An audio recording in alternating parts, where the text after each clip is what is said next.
Hello again, everybody. This is John Shutske. I'm the Extension Agricultural Safety and Health Specialist at UW Extension. I'm going to continue to talk a little bit about chronic stress and a little bit about some of the difficulties we have in throttling this long-term stress response. We talked about how everyday stress can evolve from short-term to long-term, and so we're going to just go a little bit deeper. Chronic stress, once those brain thermostats become less effective at controlling the stress response, there are a number of different impacts. I'm only going to have time this afternoon here to cover just a few of those. The first one, I hinted at this a little bit, is the notion of a vicious cycle. If we get into this situation where we become overwhelmed and even incapacitated because of long-term chronic stress, in many cases, because of that impact on the front part of our brain, we have difficulty making decisions, or we might make poor decisions, and obviously those decisions have bad consequences that further fuel the stress response because of the threat that the bad decision creates. It could be a financial decision or a decision connected to our animals, or even maybe a bad conversation with a spouse or a loved one or a close family member. And again, that's have natural consequences that create this vicious cycle. We also know that chronic stress has an effect on our health. I talked in part one about the importance of how these cortisol and adrenaline chemicals can boost heart rate, blood pressure, blood sugar, so that we do know that chronic stress has an impact on heart disease, on potential for heart attack, for stroke, and also for certain types of diabetes. And it's all because of these stress chemicals. We also know that long-term chronic stress is directly connected to depression, and with people who become depressed or have that tendency, it can lead to feelings of hopelessness, a lack of energy, and sometimes incapacitating worry and even anxiety. And it's those feelings of helplessness and hopelessness that can be dangerous for members of farm families. There's some other impacts. We need to talk a little bit about addiction. We do know that these stress chemicals and this long-term chronic stress, especially if associated with other behavioral health outcomes, can lead to addiction, whether that's alcohol. We're hearing a lot in the news now about opioid addiction, but we should also talk about things like behavioral addictions, gambling, and even food addictions. We also become concerned when we see this combination of depression plus substance abuse, in particular alcohol, and these feelings of helplessness and hopelessness, because that's a risk factor for suicide, and that's something that we do need to be concerned about within our farming community. If you are a person, or if you know of a person who is having these feelings, it's really important to reach out to loved ones and to people who have the skills and expertise to help you through these difficult times. I could extend the list. There are lots of impacts associated with chronic stress, its impact on loved ones, on family members, on members of your community.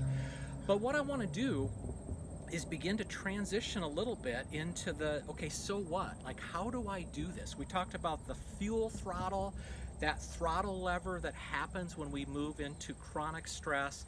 How do you identify those control levers, those throttles, and begin to throttle back this response? The first concept that I want to talk about here in this second section is control. You don't have to regain a perfect sense of control, but having some degree of control is absolutely crucial.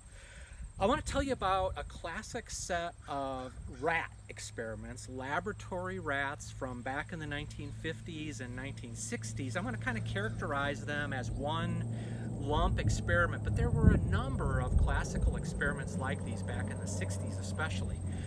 So let's imagine a scientist that has a laboratory in 1965, and you've got three groups of 100 rats. 100 rats in each group, 300 rats total.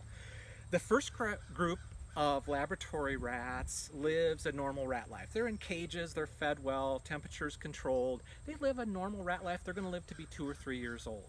We have a second group that I'm going to call the shock exposed rats. That is a group of rats that have zero control.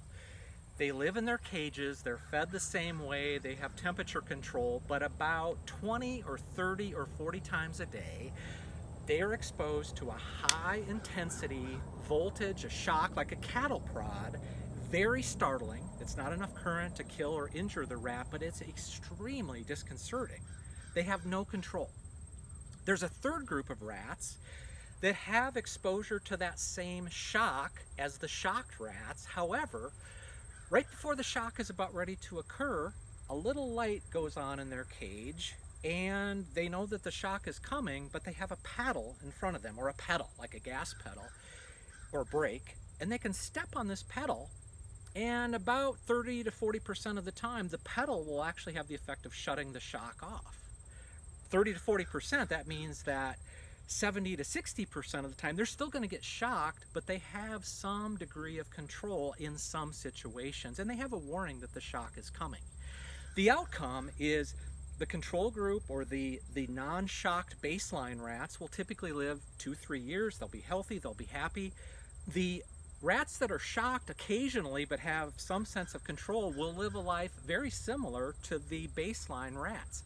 However, those rats that have zero control and are just going to take the shocks as they come will typically die within a matter of months or even weeks. If you do a dissection at the time of their death, you'll find that they have severe stomach ulcers. You'll find that there are parts of their brain that have begun to deteriorate, and they just really have a terrible outcome because of lack of control. So the bottom line is, regaining a sense of control is really crucial.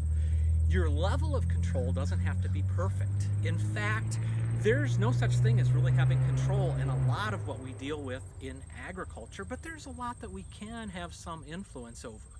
It's a little bit like the Serenity Prayer. Most of you probably know the gist of the Serenity Prayer. It's about focusing on those things and taking control where we can, and then having the wisdom to be able to let go of the things that we can't. So I will see you back in the last part of this, where we will talk about some additional things you can do to regain and retake control, and some other specific things to reduce these impacts of chronic stress.